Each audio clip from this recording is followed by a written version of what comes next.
გახსოვთ ფრაზა კარგი ხელოვანები აკოპირებენ, დიდი ხელოვანები კი იპარავენ. არსებულ შეხედულება თითქოს ხელოვნებაში ახალი არაფერი იქნება. ყველაფერი ახალი კარგად დავიწყებული ძველია. ამ თემაზე დავა შეიძლება, თუმცა აშკარაა, რომ ამ აზრში როგორც მინიმუმ სიმართლის მარცვალი არის. თავში ნახსენებ პოპულარულ და შეიძლება ითქვას გაცვეთილ ფრაზას, რომ მიუბრუნდეთ, მნიშვნელოვანია გვახსოვდეს, რომ ის პირდაპირ არ უნდა გავიგოთ. ფიქრობ, წარმატებული ბრჭყალებში მოპარვის შემთხვევაში დიდ ხელოვანს არსებული იდეის ან თუნდაც ისტორიის ახლებურად გადათამაშება შეუძლია და თუნდაც უკვე 1000-ჯერ მოყოლილი მედიუმის ოსტატურად გამოყენების შემთხვევაში ძველის პრაქტიკულად ახალ ნაწარმოებით გადაქცევა შეუძლია. თუ ამას ავტორი ვერ ახერხებს და უკვე არსებულ ნაწარმოებს ბრმად აკოპირებს, მისი ნამუშევარი განწირულია წარუმატებლობისთვის. თანამედროვე კინოში ერთ-ერთი საუკეთესო მაგალითი, რომლითაც ამ აზრის განხილვა შეიძლება, ვფიქრობ ოლდბოია, 2003 წლის სამხრეთ კორეელი რეჟისორის პაკ ჩან უკის ფილმი. ოლდბოის იდეის წყაროს ძველ საბერძნეთში, უფრო კონკრეტულად კი სოფოკლესთან, მეფე ოიდიპოსში უნდა ვეძიოთ. ოლდბოი არა მარტო სტრუქტურულად მიყვება ძველ ბერძნული ტრაგედიების მეთოდს, არამედ შინაარსობრივადაც ძალიან ჰგავს ამ ნაწარმოებს. თუ ოიდიპოსის შემთხვევაში მთავარი პერსონაჟი გებულობს, რომ ქალაქში გავრცელებული ეპიდემიის მიზეზი შორეულ წარსულში მის მიერვე ჩადენილ ქმედებებთან არის კავშირში, ოლდბოიში ანალოგიურად ოდესუს სიმართლის ძიებაში ყმაწვილობაში ჩადენილი დანაშაულის გამო ისჯება.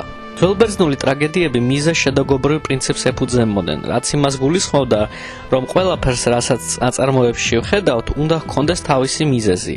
ოლდბოი ასეთი ნაწარმოებების რიცხვს განეკუთვნება. აქ არაფერია შემთხვევითი და აბსოლუტურად ყველა ქმედება გარკვეული შედეგის მომტანია. ოლდბოი ოდესუს ამბავს მოგვითხრობს, რომლის პროლოგსაც მაყურებელი ფილმის დასაწყისში ისმენს. ოდესუ მისთვის უცნობ ადამიანს მის თავს გადახდენილ ისტორიას უყვება, ისტორიას, რომელიც მაყურებელმა შემდეგი 2 საათის განმავლობაში უნდა იხილოს. ოდესუს ისტორია მაყურებლისთვის პოლიციის განყოფილებაში იწყება. ჩვენს წინ ერთი შეხედვით უბოროტ და სასაცილო ადამიანია, რომელიც პოლიციაში სიმთვრალის გამო შეიძლება ითქვას შემთხვევით მოხვდა.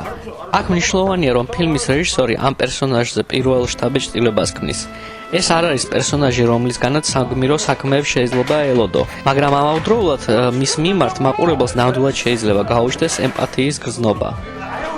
ეს გრძნობა მას შემდეგ კიდევ უფრო ღვივდება, როდესაც ოდესუს მიმართ ერთი შეხედვით ჩადენილ უსამართლობას ვხედავთ. პერსონაჟის მსგავსად ჩვენ არ ვიცით თუ რატომ ამწყდებენ მას ოთახში 15 წლის განმავლობაში და ოდესუს გათავისუფლების შემდეგ მას შურისძიებაში გულშემატკივრობთ. გულშემატკივრობთ იმიტომ, რომ ოდესუს მსგავსად დრამაში გართულები არასწორ კითხვას ვსვავთ. 틀린 질문만 하니까 맞는 대답이 나올 리가 없잖아. 왜 이유진은 오대수를 가뒀을까가 아니라 왜 풀어줬을까란 말이야. მიზეზ შედაგობრივ თემას რო დავუბრუნდეთ, უნდა ვთქვათ, რომ სიუჟეტის ამ ეტაპზე ჩვენ ვხედავთ შედეგებს და არა მიზეზებს. აქ მიზეზები ნაკლებად ჩანს და განგებაა უკანა პლანზე გადაწეული. რეჟისორი ჩვენით მანიპულირებს და წინა პლანზე დამდგარი შედეგები გამოაქვს. ეს შედეგები ფილმის დასკვნით ნაწილამდე ეკრანზე არათუ იკლებს, არამედ სულ უფრო მატულობს. ამრიგად ჩვენ ისევ და ისევ ძველბერძნული ტრაგედიებისთვის დამახასიათებელ ტექნიკასთან გვაქვს საქმე. არისტოტელე თავის პოეტიკაში, ნაშრომში, რომელიც დრამატურგიულ თეორიებს განიხილავს, ასეთ ხერხს დესის, ანუ გართულებას უწოდებს. დესისის მიზანია წარმოშვას კითხვები ამბის შესახებ და დააკავშიროს ერთმანეთთან შედეგები, რომლებსაც მაყურებელი ხედავს. დესისის მიზანია მაყურებლის კულმინაციამდე მიყვანა. ოლდბოი დესისის ოსტატურად გამოყენების მაგალითს წარმოადგენს. აქ მაყურებლის წარმოდგენა თავდაყირად დგება, რადგანაც ნათელი ხდება, რომ მთელი ფილმის განმავლობაში ჩვენ თვალს არა ოდესუს, არამედ მისი მტრის ვუჯინ ლის შურისძიებას ვადევნებით.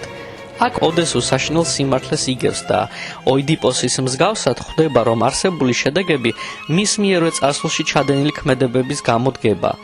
თუ ოიდიპოსის შემთხვევაში მეფე თვალებს ითხოვს, ოდესუ ენას იჭრის. ენას, რომელმაც ისევე დაღუპა, როგორც ოიდიპოსი თვალებმა. ამრიგად ორივე სიმართლის აღმოჩენისას, სიმართლის რომლის ძიებასაც ორივეს არ ურჩევდნენ, ტრაგიკულ პერსონაჟად გვევლინება.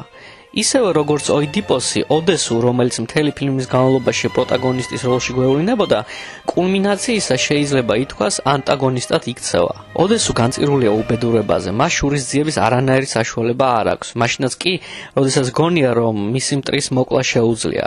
უჯინ ლის, რომელიც საპირისპირო მდგომარეობაში იმყოფება. 이제 무슨 낙으로 살지?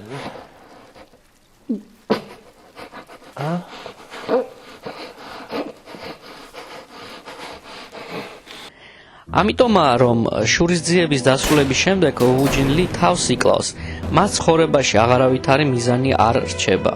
ფილმის ჯერ კიდევ პირველ ნაწილში ბელგიელი მხატვრის ჯეიმს ენსორის ნახატს მწუხარების ადამიანს ხედავთ.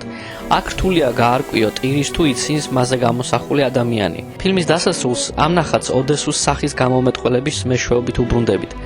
ამ სცენამდე რამდენიმე წუთით ადრე ოდესუ ჰიპნოზს იტარებს და სიმართლის დავიწყებას ითხოვს. ჰიპნოზის ჩამტარებელი მას ეუბნება, რომ ჰიპნოზმა შეიძლება არ იმუშაოს.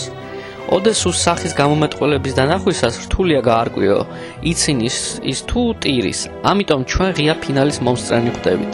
და მაინც რა განასხვავებს ოლდბოის ძველბერძნული დრამატურგიისგან, რატომაა ის ორიგინალური ნაწარმოები. აქ ვფიქრობ, უფრო სწორი იქნება დავსვათ კითხვა არა რას ქმნის ოლდბოი ახალს, არამედ როგორ. მართალია ოლდბოი შინაარსობრივად არ წარმოადგენს ორიგინალურ ნამუშევარს და როგორც უკვე არაერთხელ ითქვა, ის სათავეებს ჯერ კიდევ ძველ საბერძნეთში იღებს, მნიშვნელოვანია გვახსოვდეს თუ როგორ მოარგო პაკ ჩან უკმა უკვე ბევრჯერ მოყოლი ამბავი ახალ მედიუმს. ან უფრო სწორად როგორ გამოიყენა რეჟისორმა კინოენა ამ ამბის მოსაყოლად, რომელიც შეუძლებელი იქნებოდა სხვა შემთხვევაში. ამავდროულად ერთია ხელთ ჰქონდეს კინოში არსებული შესაძლებლობები და მეორეა შეგეძლოს მათი სწორად გამოყენება. ამ მხრივ ოლდბოი, რომელიც მხოლოდ კინოსთვის დამახასიათებელ ტექნიკას ოსტატურად იყენებს, ნამდვილად განსხვავებულ და ორიგინალურ ნაწარმოებს წარმოადგენს.